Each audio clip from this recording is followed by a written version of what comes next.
Hello guys, this is Dominique Pierce and I'm be doing a quick little discussion video. This is a discussion video more than anything, but it's tips on how to be a successful sneakerhead.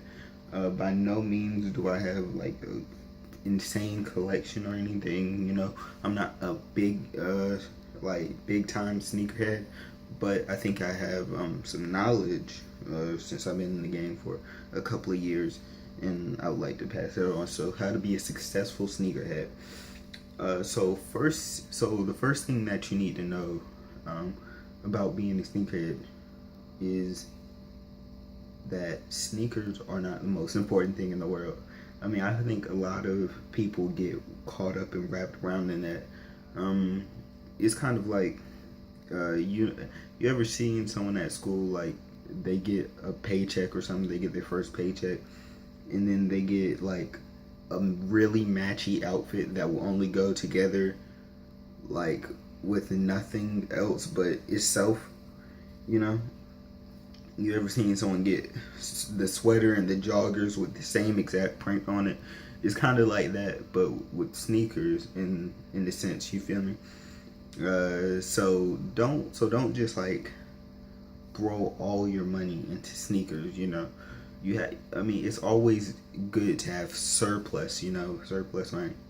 I mean, obviously there will be times where you have like $200 and maybe a shoe that you really wanted came out today, so you splurged on that, but don't let it be an often occurrence. You have to really preserve your money, and that's really the major key to being a successful sneakerhead.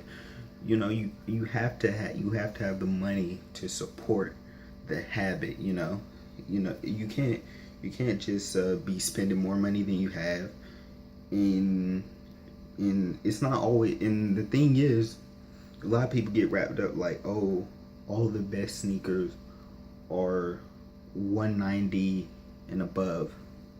That is completely false. Never get tricked like that. I mean, a lot of the sneakers that I have in my collection were under $100. I mean, a lot of my sneakers that are really considered great, and some of my favorite sneakers in my collection were $60, $70 or below. So always be on the look for a really good deal or really dope sneaker for cheap. And you always have to save money elsewhere. Here's the thing. There's some people who are born with a lot of money, and they will never be able to spend as much money as they were born with, no matter what they do. There are a handful of people in the world like that. That is not everybody. So if you have the opportunity to save some money on some dope clothing or whatever, do it. You don't have to buy like really whack cheap clothing, that doesn't look good. I got this DGK shirt today, and you would agree. I mean, I'm sure some people would say it's ugly or whatever, but I think it's really dope. I really like the shirt, and it only costs $8 at Marshall's. So always be on the lookout, for good deals on dope things. You don't have to look like a bum all the time, but it's very easy to save money. It's a lot easier to save money on stuff like that than a lot of people make it out to be. So save money elsewhere. It could be money like anywhere. You find a $5 or $10 pair of jeans, or a $10 shirt or something. The more money that you save, the more money you have to put back into your sneaker collection. And that's really been the story of what I've done. I don't have any like $100 shirt or stuff like that. I save money, and then I put it elsewhere. I put it to where I want it to be, you know. And even in sneakers, you could really save money. As I said, like don't be afraid to like go on your phone, look up a Foot Locker coupon or whatever, because a lot of times it could save pockets. And speaking of saving pockets, patience saves pockets.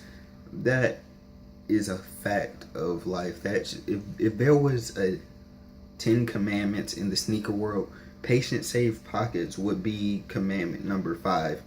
That is so true. I mean, of course, there are going to be some shoes that sell out in a couple hours or sell out in some days, you know. But a lot of the time, you know, these shoes just sit on the shelves and then they get discounted and discounted. You know, you could find, I mean, my favorite shoe in my collection, my most worn shoe of all time, the Cyber Mondays. You know, I got those in February and they were $90. You know, so take it how you will. There are always good deals to be had. And I think my final tip is that Jordan is not the only shoe brand. I mean, don't be a single-minded person where you have your eyes set or your heart set on Jordans, and you know that's it. That's all that there is to shoes. Jordans and Jordans and Jordans. That's not what it is. Like, there's more to the sneaker game than just what it's hyped. I'll admit that my favorite shoe is the Air Jordan 1s. And a lot of the time, I really like to buy the Air Jordan 1s. And it's not because they're Jordans, obviously. It's because I really like the silhouette of the shoe. So don't have your mindset on one sneaker. The best sneaker collections are versatile, and they have many different brands, you know. So if you find some dope New Balances or some dope Filas or whatever, or some Adidas that are not Boosts that you really like, don't be afraid to cop those and rock those. I remember with my Adidas Street Ball 1.5s. You know, when I first got them from Ross, there was this dude who was like, "What are those?" You know, that old thing, and it was whack, and you know, I don't really care, obviously. But now, every time I wear them at school, everybody is dead set on them. So make sure you have a versatile sneaker collection if you want to. So bye guys, those were just a couple tips on how to be a successful sneakerhead, in my opinion. Make sure to like, comment, subscribe. If you have any tips for how to be a successful sneakerhead, you could comment. I mean, I'm always hoping to interact with my subscribers. So bye guys, have beautiful days and wonderful nights. Peace.